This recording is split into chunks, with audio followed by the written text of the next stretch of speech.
AC Refrigeration and Plumbing will turn you into a certified HVAC mechanic.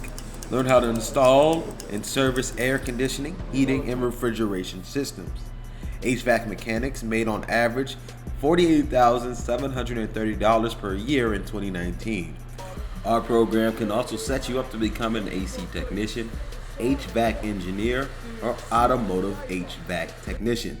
After 2 years, you will have the opportunity to earn an HVAC EPA refrigerant industry certification to make yourself more marketable to employers.